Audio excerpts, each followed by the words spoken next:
I previously made a build for the Sword of Night, but I decided to create a better one wanting for a more fluid gameplay. If you're looking for the best setup for the Sword of Night, the Darkedge Samurai build is for you. The Darkedge Samurai is one of the builds that I fell in love with as it gracefully takes out targets with its quick and hard-hitting skill attacks. A master of speedy sword slashes in melee range, while it can take enemies or damage bosses with its range attacks, offering a versatile gameplay. The Darkedge Samurai has high dexterity and, as usual, with a little bit of fate stat to have access to attack and defense boosting incantations. Bursting down targets is the specialty of the Darkedge Samurai thanks to its mentioned high damaging skill attacks and bleed procs. Regular enemies and bosses die quickly if a user knows how to play this build, and I cannot stress how this build can be super fun to play, and I will be providing tips to master this build, so stick with me now. Build playstyle is out of the way, let's start this guide by tackling the Darkedge Samurai stats. Note that I will be standardizing all of my builds around level 200,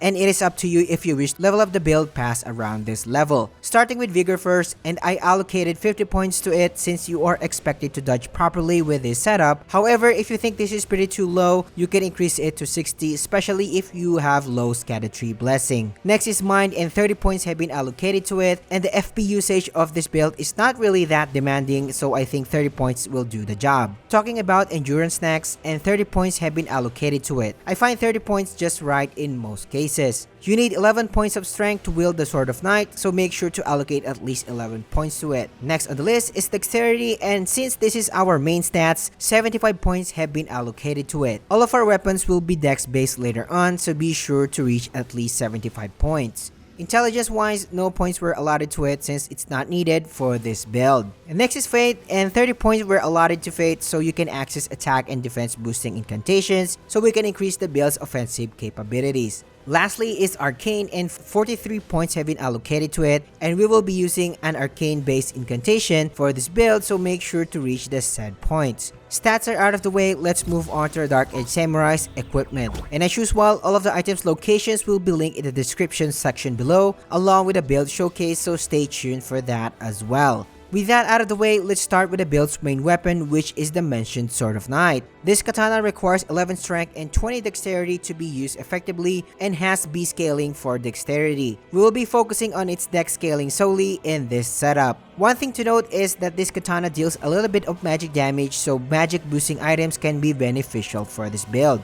Time for the star of the show, which is the Sword of Night's unique skill, which is the Witching Hour Slash. A chargeable skill that quickly performs high-speed slashes with hits loads of damage to targets. This skill is unblockable by shields, which is a good bonus. There is no doubt that this skill hits hard, however, it requires proper timing and mastery to get used to. Pressing L2 will let the user perform the uncharged version of the skill, which is fast and still hits hard. Instead of doing normal attack combinations, you are going to be using this a lot. Take it as your default attack. Again, take note of this, in most cases, use the L2 default attack rather than dealing normal attack combos. Bosses and enemies will surely have attacks that will have long wind-up time, and this is the time that you will be using the Witching Hour Slash fully charged version, and the user can do this by holding the L2 button. I will provide tips for you to master this skill later on. So on to the pros and cons of the Sword of Night, and starting with the pros first. The first thing that anyone can see is its phenomenal range, and it can hit multiple targets around the user when performing the Witching Hour Slash.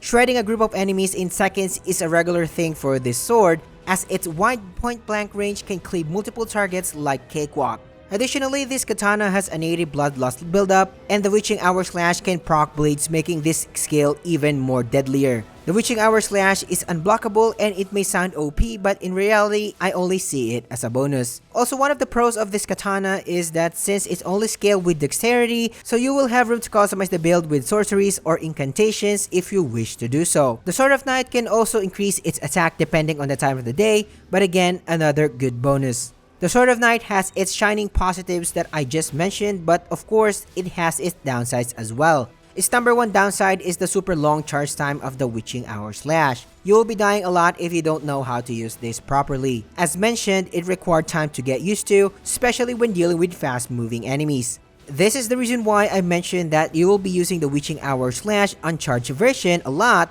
and it's fine since the uncharged version hits like a truck regardless. The last thing that I do want to mention is even though the description says that the attacks of the Sword of Knights are unblockable, its normal attacks do not penetrate shields, but as mentioned, you are not going to be using its normal attack, so you can disregard this con. Moving on to the build secondary weapon, and I suggest using Dragon Communion Seal since we will be using an arcane scaling incantation later on, and also for us to have access to the key buffs that we will be using in this build. One thing that I added to this build is the Claws of Night. I cannot stress how broken this weapon is, and we are not going to be using its normal attacks, but instead, we will be dealing immense range damage with its Scatter Shot skill. Not only that this skill hits so hard, but it can also cause bleed procs in the process, which is totally insane. This weapon is a complete beast of its own and it warrants its own build, and I usually use this weapon and dish out range attacks when the boss is doing a mechanic or unreachable so I can maintain the DPS or bait targets to attack. I can't help but to feel that Sword and Claws of Night were designed to work in pairs. Weapons are out of the way, let's move on to my suggested spells. I mentioned that we will be accessing buffs when using this build, thus the first one on the list is the Flame Grant Me Strength incantation as usual for an additional 20% physical attack boost and stamina recovery buff. The second buff on the list is of course Golden Vow. This buff increases overall damage by 15% and adds 10% damage negation, which is very helpful for this build. Moving on to the next one, and I also added Black Flames Protection as it adds another 20% damage negation for this build. Since it will require time to master the Witching Hour Slash, this will increase your overall survivability. The next incantation on the list is Blood Boon. Blood Boon will serve as a secondary range attack for this build, and its damage over time is perfect for large enemies, and it will also help you ramp up the Blood Loss buildup. The next incantation is completely optional, but it does add a lot of fun factor on this build. The Shadow Bait incantations does match the build's theme, and it can lure regular targets to attack the Shadow Decoy, so you can freely charge your Witching Hour Slash and end their suffering at lightning speed. But before anything else, only 6% of you who watch the channel regularly are subscribed, so help the channel by subscribing today, and it's free anyway, and I will thank you forever. If you can hit that like button as well, it will surely help me a lot. Join our Discord server as we are building an empire where you can find like-minded people who love the same genre. Now back into the video. Weapons are out of the way, moving on to my suggested talismans. The first talisman on the list is our staple Shard of Alexander. This provides a 15% skill damage increase, especially when performing the Witching Hour Slash. Highly recommended, so be sure to slot this one. The next talisman on the list is Godfrey Icon, which raises the attack power of charged spells and skills by 15%. I highly suggest slotting this one since it further increases the Witching Hour Slash damage. And of course, since we are dealing with speedy multi-hitting attacks, slotting Millicent Prosthesis and Rotting Wing Sword Insignia are optimal for this build. The Witching Hour Slash can proc the multi-hit without a hassle. Now that the main equipment is out of the way, let's move on to the Darkedge Samurai's armor set. I am wearing the Iron Casa to preserve the build's identity, and the rest of the pieces are from the Knight's Cavalry set. This drip is one of my favorites lately as it matches the build's theme pretty well. Moving on to my Flask of Wonders Physique combination, since this build heavily relies on multi-hitting attacks, I suggest using Thorny Crack Tear for a further increase of damage. Pair it with Magic Shredding Crack Tear since the Sword of Night deals magic damage, so you'll be seeing a little bit of added damage by slotting this tier.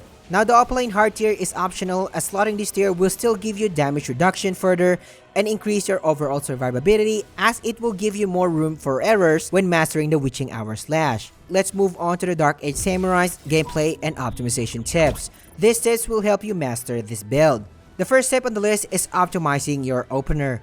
Before or when the battle starts, what I usually do is cast Golden Vow, Flame Grant Me Strength, and Black Flames Protection. Then I will pop my Flask of Wonders Physique afterwards. After the Wonders Physique, then I will try my best to deal the best damage possible during this burst opener since all of your buffs are active. You will be dealing tons of damage in the process if you do it correctly. The second tip on the list is to use your Witching Hour Slash skill wisely. I know you want to shred enemies like butter by spamming the Witching Hour Slash, but if you use it mindlessly, it will be the cause of your deaths 90% of the time. Use its fully charged version when the boss is down, or somehow it did a move with a long recovery or wind up time. Now for tip number 3 is I suggest changing Millicent's Prosthesis Talisman to Crusade Insignia when exploring the overworld or dungeons. You can maintain the attack buff pretty much easily as you go through multiple enemies.